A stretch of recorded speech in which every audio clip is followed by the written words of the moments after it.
Hello, we are here today to talk to you about some conservation updates for Jefferson County, Iowa.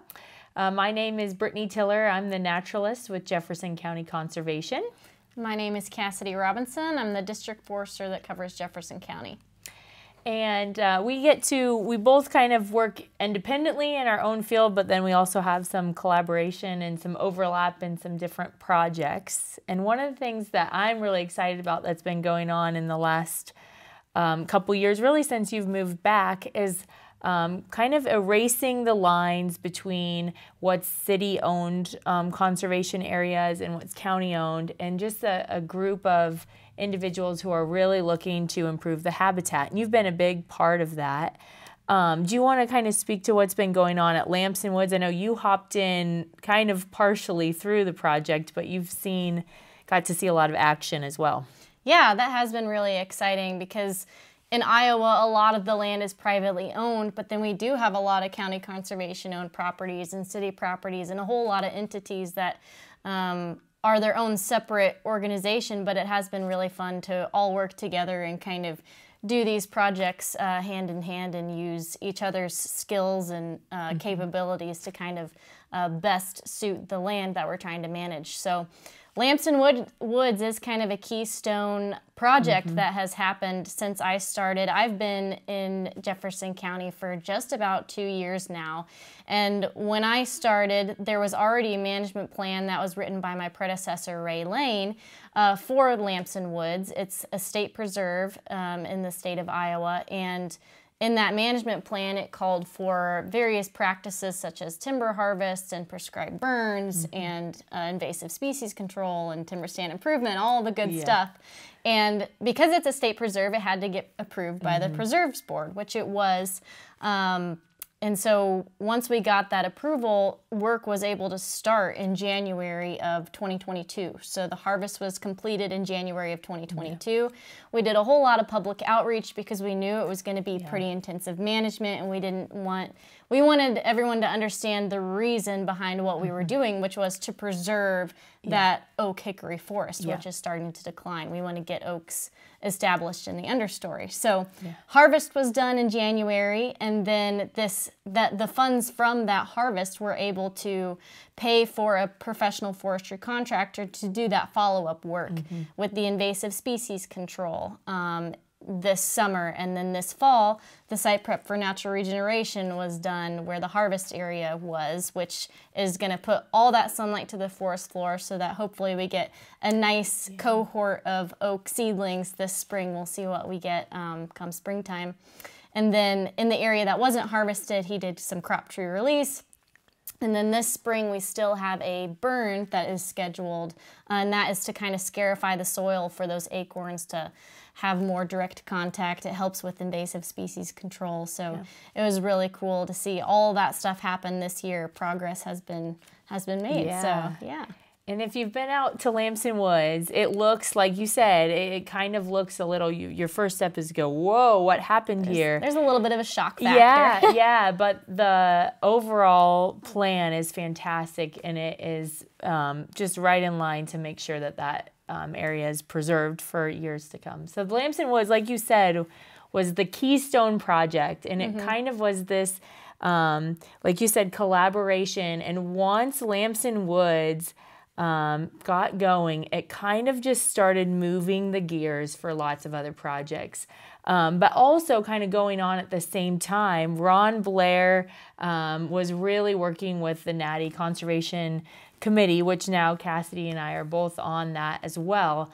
But he was working through the Natty Prairie, and another neat project where we had a local landowner, Bob Natty, who donated his land to the city of Fairfield, and then the County Conservation Board has the conservation easement for that land.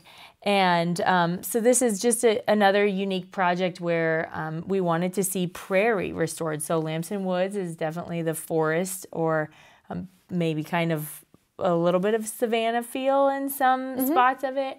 But Natty Prairie is prairie. And so that the Natty Conservation Committee manages that really well. And once that was established and kind of deemed like, this is good, we can do some yearly maintenance, but overall, this is a good habitat. That committee was able to kind of move on to some different projects.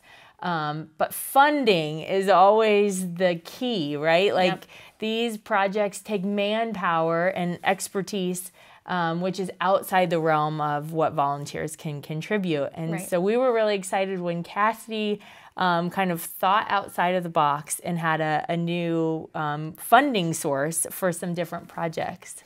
Yeah, so this is what we are calling the BAT grant, and I didn't write the grant or anything, but Karen Kincaid, who also works for the Department of Natural Resources, she helped write the grant, and once that grant was approved, then she let the foresters know, hey, here is this money that's available for all of these projects.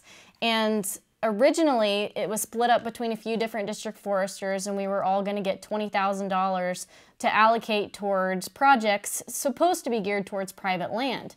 Well, we'll mention later on that there's already some funding opportunities for private land, and there's usually not quite as many opportunities for those public public-owned and public-managed properties like county conservation board and city-owned properties. So I thought it would be a great opportunity to try to do some projects in the area, because I know, especially in the Fairfield community, they're very actively involved. They want to do these projects, but we just don't have a whole lot of funding sources.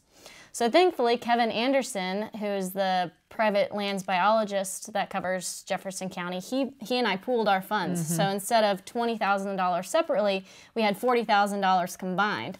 And with that, kind of the whole month of January, we were just writing projects. I was talking to Brittney about, okay, where can we do all of these things? And so for the Jefferson County Conservation Board, we have a 20-acre interplanting where we're going to go in an area where there was a shelterwood harvest, but we're not really seeing the regen that we want.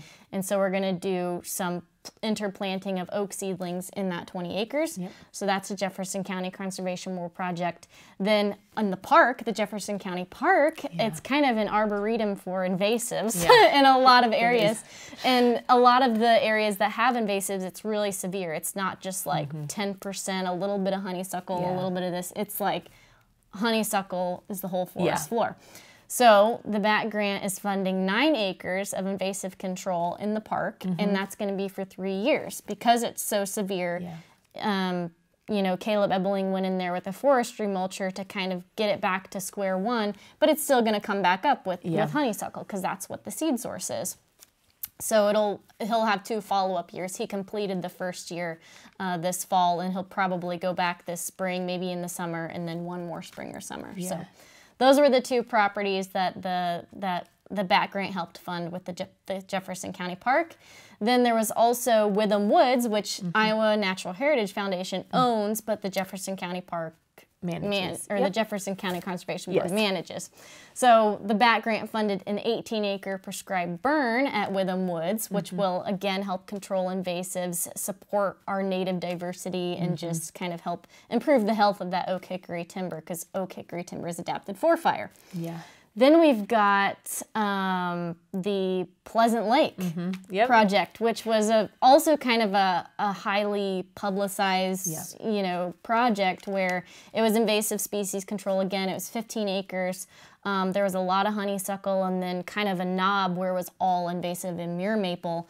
So Caleb went in with his forestry mulcher and did that first year of control, but now he's got 2 follow-up years to do. And Werner's already done a video on that, so you guys can go enjoy that area a lot more now, because it's a lot more walkable, and so that was all in a year. So a lot of projects happening really fast, and it's great because there's a variety. At Pleasant Lake, it's not confirmed, I don't think, but it's rumored to be a native prairie. It's never been farmed, and so there could still be some remnants from the original, you know, Iowa prairie when the Native Americans were here, which is amazing. And then we have Gantz Hewett, which is oak oak hickory forest. And so lots of different kind of ecotypes, and spreading it out through different, we've got the city of Fairfield, we have the Natural Heritage Foundation, and Jefferson County Conservation. So it's neat to see one project kind of cover this umbrella of so many different entities, but all kind of pursuing the same goal of managing our habitats well. So those are really exciting projects. Outside of that, there's also a project going on currently at Round Prairie Park. Round Prairie Park is a remnant prairie, and so when it was originally, it was the first property purchased by the Jefferson County Conservation Board almost 50 years ago. And when they got it, it was a pasture land, and they kind of, allowed it to go back into prairie. And in recent years, as the Conservation Board acquired more land, the ability to maintain the area decreased. And so there's been a lot of invasive species, especially autumn olive, that have taken over that area. Cedars have certainly taken their place in the park as well. And so we'll have some forestry mulchers go out and clear the area and just kind of set it back to what we call like ground zero, where we can hopefully do some burning and some other maintenance projects as well. So my encouragement to people is go check out these areas, and go check them out often, because it's so amazing to see the dramatic change from the before and the after. And we try and capture it through video, and Werner does a great job with drones and photographs, but there's nothing like seeing it, the stark contrast when you're out there hiking. And I couldn't even walk through this before, and now I can see so far over, to that. So I certainly enjoy that piece as well. Yeah, something exciting to me was just a lot of this management, especially so much of it in such a short time span. We were kind of worried about pushback, because like Lamson Woods, aesthetically, it's kind of shocking right now. But we did a whole lot of public outreach, and I have just been blown away with the support we've gotten. And so that has been awesome. And another thing is just funding-wise, we used $40,000 in the span of a month, really. So I cover 6 different counties. The more funding opportunities we have, the more projects that we can do. So, and with these, like Brittney was saying, you're able to see these changes right away. But something really neat about land management is it's long term. A lot of times, you'll get that instant gratification of you see all of that mulched honeysuckle, or you'll see the benefits of the burn, but that burn is going to impact those acres for years to come. Having invasive species controlled is going to support our native diversity for years to come. Crop tree release, all of that stuff, all of the things that we're doing has a lasting impact, which is something really neat. Yeah. We talk with students at the park a lot about how Iowa is one of the most altered states in the nation. I think we're number 2 to Rhode Island. Don't quote me on that, but we're one of the most altered states in the nation. And so what I love is this is really a chance to manage what little pockets we have left and manage them really well. And then also the piece that these are open to the public. So there's lots of different funding sources. We kind of hinted at this earlier. So we were kind of saying about how it's hard to find funds for publicly owned lands, but for private landowners that are out there that are thinking, hey, I have some forests that I would like to manage, or I have maybe a cattle pasture that used to be a prairie and now it's kind of turned into invasive species or cedar trees. What is available for those private landowners who want to make a difference on their land? Yeah, it's exciting because Iowa is mostly privately owned, and there's a lot of funding opportunities for private landowners in Iowa and just in the United States in general. We've got probably 4 main programs that landowners can use. The one that's probably the most commonly known is CRP. Iowa is a big ag state, and a lot of farmers use CRP to their advantage on kind of those less productive acres. But on the forested acres, a lot of people aren't aware of opportunities that are available to them. A lot of landowners want to leave a legacy for their children, or they use it for hunting and recreation or just enjoyment, and they want to manage it to be a good steward.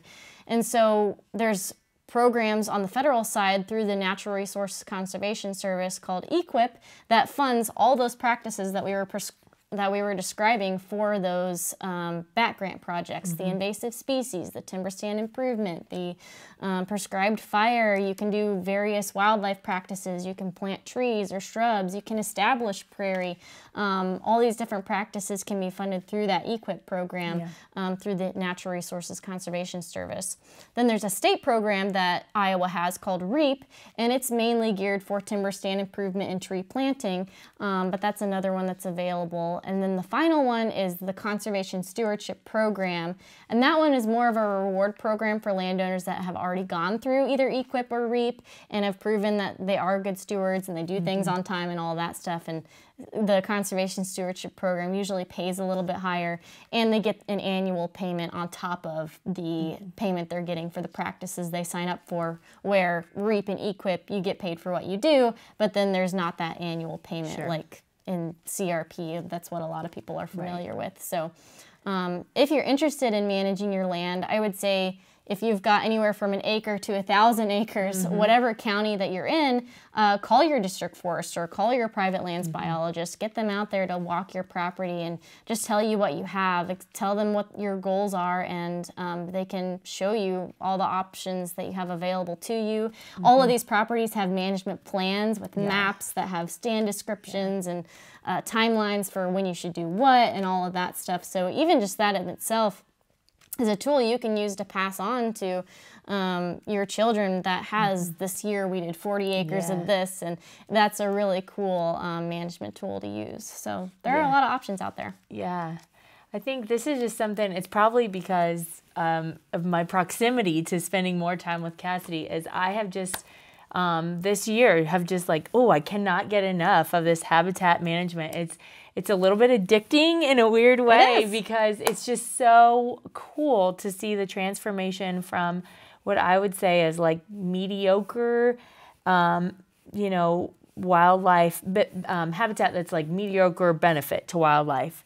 And then being able to have the tools and the expertise from the experts, learning these different aspects to it, and then being able to walk land and say, wow, I can see the difference here.